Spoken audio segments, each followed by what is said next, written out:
Hello' everyone welcome back to brighter classroom. তোমালোক সকলোৱে ব্ৰাইটাৰ ক্লাছৰুমলৈ পুনৰ এবাৰ স্বাগতম জনাইছোঁ। চ' আজি আমি ডিছকাছ কৰিব লোৱা টপিকটো হৈছে পষ্ট বেচিক BSc নাৰ্ছিং। ইয়াৰ বিষয়ে হয়তো তোমালোকে কিছুমানে জানিবও পাৰা বা কিছুমানে নাজানিবও পাৰা। তো এই ভিডিঅ'টো যিসকলে GNM পঢ়ি আছে বা এইবাৰ GNM দিম বুলি ভাবিছা তেওঁলোকৰ বাবে খুবেই দৰকাৰী। এতিয়া কিয় দৰকাৰী সেইটো শুনি লোৱা, কাৰণ তোমালোকৰ হয়তো বহুতৰে সপোন GNM কৰাৰ পাছত ভাল ৰেংকত বা ভাল পষ্টত থকা, কিন্তু তাৰ কাৰণে তোমালোকে এটা ভাল ডিগ্ৰী ল'ব লাগিব। তো বহুতে ভাবে যে GNM কৰি জাষ্ট নাৰ্ছ হ'ব পাৰে বা নাৰ্ছতে সীমিত থাকিব লাগিব বুলি ভাবে, কিন্তু এনে নহয়। যদি তোমালোকে GNM কৰি পষ্ট বেচিক BSc নাৰ্ছিং কৰা তেন্তে তোমালোকে বহুতো ভাল পষ্টত থাকিব পাৰিবা, যেনে নাৰ্ছিং অফিচাৰ হ'ব পাৰিবা, দেন লগতে তোমালোকে টিচিং লাইনত যাব পাৰিবা। তোমালোকে যিসকলে BSc নাৰ্ছিং পঢ়িব আহিব তেওঁলোকক তোমালোকে শিকাব পাৰা, এজ এ টিচাৰ তোমালোকক হায়াৰ কৰিব। তো এনেকুৱা ধৰণৰ বহুতো পষ্টত তোমালোকে এপ্লাই কৰিব পাৰিবা। তো এইখিনি হৈ গ'ল তোমালোকৰ পষ্ট বেচিক BSc নাৰ্ছিঙৰ স্ক'পৰ কথা। আৰু স্ক'প আছে, মই ইয়াত জাষ্ট কেইটামান স্ক'পৰ বিষয়ে ক'লোঁ।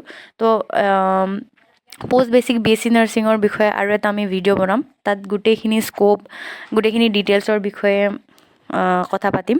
তো আজি আমি পষ্ট বেচিক BSc নাৰ্ছিঙৰ তোমালোকৰ এলিজিবিলিটি ক্ৰাইটেৰিয়া কি, কোনে কোনে এই এক্সাম দিব পাৰিব, এক্সামটো কেতিয়া হয়, সেইখিনি ডিটেইলছ আমি এই ভিডিঅ'টোত গম পাম।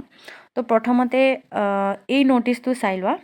এই ন'টিচটো তোমালোকে দেখিছা চাগে যে পষ্ট বেচিক BSc নাৰ্ছিঙৰ তোমালোকৰ 2024 কেতিয়া হৈছিল, 28/7/2024 at Guwahati from 2 PM to 4 PM।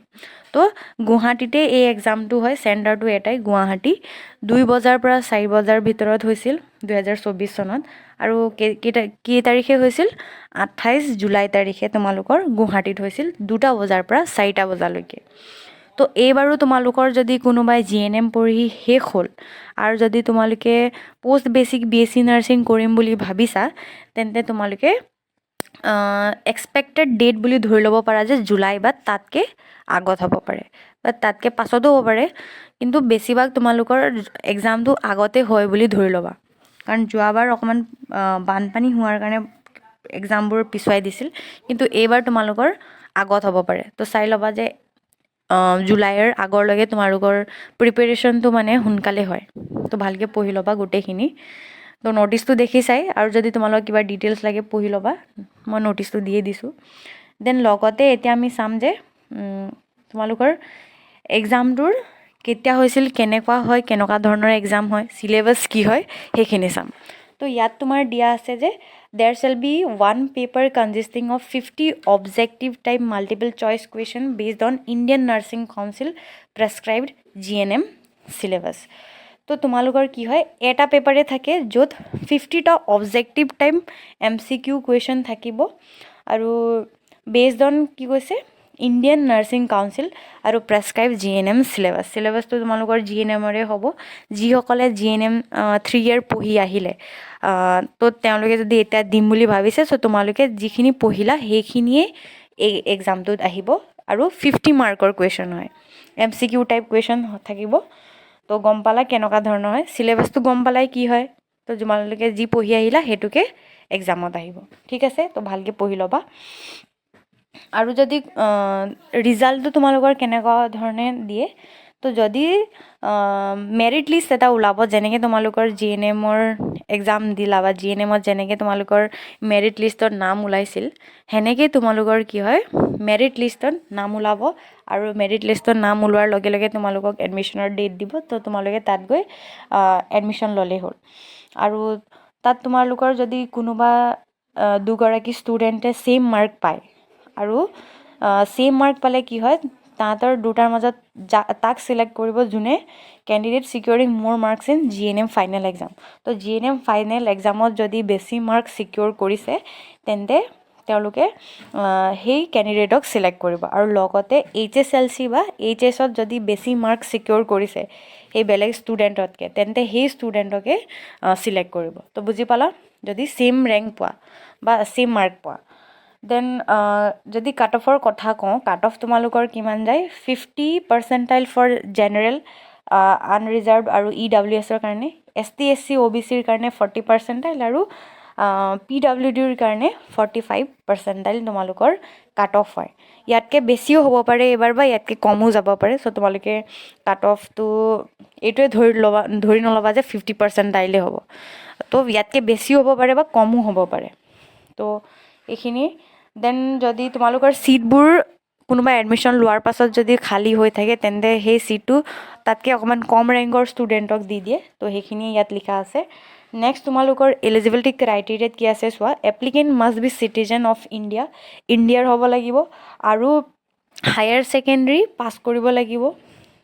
আৰু যদি কোনোবাই 1986ৰ আগতে 10+1 কমপ্লিট কৰিলে তেন্তে তেওঁ ইলিজিবল হ'ব এই তোমাৰ কি হয় পষ্ট বেচিক BSc নাৰ্ছিং এক্সামটো দিবলৈ। আৰু যদি কোনোবা মেল নাৰ্ছ হয়, মেল নাৰ্ছৰ প্ৰথমতে কি হ'ব লাগিব, ষ্টেট নাৰ্ছ ৰেজিষ্ট্ৰেশ্যন কাউন্সিলত ৰেজিষ্টাৰ্ড হ'ব লাগিব। আৰু লগতে OT টেকনিক্স, লেপ্ৰচি নাৰ্ছিং এইখিনিৰ ভিতৰত যিকোনো এটাতে তেওঁলোকৰ কি হ'ব, ট্ৰেইনিং কৰা বুলি এভিডেঞ্চ এটা দেখুৱাব লাগিব। তেতিয়াহে তেওঁলোক এলিজিবল হ'ব পষ্ট বেচিক BSc নাৰ্ছিঙৰ কাৰণে। আৰু কালাৰ ব্লাইণ্ড কেণ্ডিডেটো ইলিজিবল হয়। লিখাই আছে যে colour blind candidates are eligible provided at colour corrective contact lens and spectacles are worn by such candidates. তো গম পালাই কি কৈছে। দেন মেডিকেলি ফিট হ'ব লাগিব আৰু মেৰিড কেণ্ডিডেটছেও এই এক্সামটো দিব পাৰিব। ঠিক আছে।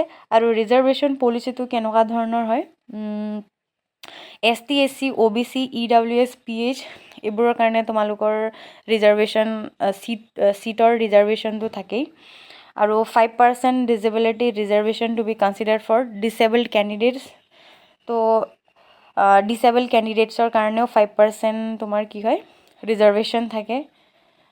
দেন তোমাৰ কি আছে, আৰু যেতিয়া তোমালোকে পষ্ট বেচিক BSc নাৰ্ছিঙৰ কাৰণে ফৰ্ম ফিল আপ কৰিবা তেতিয়া তোমালোকৰ কিমান পৰিব, মানে তোমালোকে 1500 দিব লাগিব এই ফৰ্ম ফিল আপ কৰোঁতে। এইটো হৈছে 1500টো হৈছে তোমালোকৰ জেনেৰেলৰ কাৰণে, জেনেৰেল কেটেগৰীৰ ষ্টুডেণ্টে 1500 তোমালোকে দিব লাগিব, এটা non refundable fee. Then next ST SC OBC EWS আৰু MOBC কাৰণে তোমালোকে 1200 পে' কৰিব লাগিব আৰু এইটো নন ৰিফাণ্ডেবল হয়। তো এইখিনিয়ে আছিলে তোমালোকৰ এলিজিবিলিটি ক্ৰাইটেৰিয়া, লগতে পষ্ট বেচিক BSc নাৰ্ছিঙৰ চিলেবাছ কি হয় সেইখিনি গোটেইখিনি আমি এই ভিডিঅ'টোতে গম পালোঁ। চ' যদি তোমালোকে আমাৰ সৈতে GNM নাৰ্ছিঙৰ প্ৰিপেৰেশ্যন কৰিম বুলি ভাবিছা তেন্তে আমাৰ এটা ব্ৰাইটাৰ ক্লাছৰুম এপ বুলি আছে, সেইটো তোমালোকে প্লে' ষ্ট'ৰত গ'লেই পাই যাবা যদি তোমালোকে তাত ছাৰ্চ কৰা। তাতে তোমালোকে আমাৰ অনুশীলন বেচ বুলি এটা পাবা, য'ত আমি GNM নাৰ্ছিঙৰ কাৰণে এটা কোৰ্চ উলিয়াইছোঁ, যিটোৰ মূল্য হৈছে তোমালোকৰ 2000। তো তাতে তোমালোকে GNM নাৰ্ছিঙৰ যদি প্ৰিপেৰেশ্যন কৰিব বিচাৰা তেন্তে আমাৰ লগতে কৰিব পাৰা। কাৰণ তোমালোকৰ GNM নাৰ্ছিঙৰ এক্সামো আহি পাইছেই, এপ্ৰিলত মেবি তোমালোকৰ ন'টিছবোৰ ওলাবই। তো যিমান পাৰা সোনকালে কোৰ্চটো লৈ ল'বা। আৰু যদি তোমালোকে আমাৰ গ্ৰুপত জইন হ'ম বুলি ভাবিছা তেন্তে আমি ডেছক্ৰিপশ্যনতে তোমালোকক সেই গোটেইখিনি ডিটেইলছ দি দিম। চ' তাতে তোমালোকে হোৱাটছএপ গ্ৰুপতো জইন হৈ ল'ব পাৰিবা। আৰু যদি তোমালোকে আমাৰ ভিডিঅ'বোৰ ভাল পাইছা তেন্তে লাইক শ্বেয়াৰ এণ্ড ছাবস্ক্ৰাইব কৰি দিবা। চ' আজিলৈ ইমানেই, থেংক ইউ।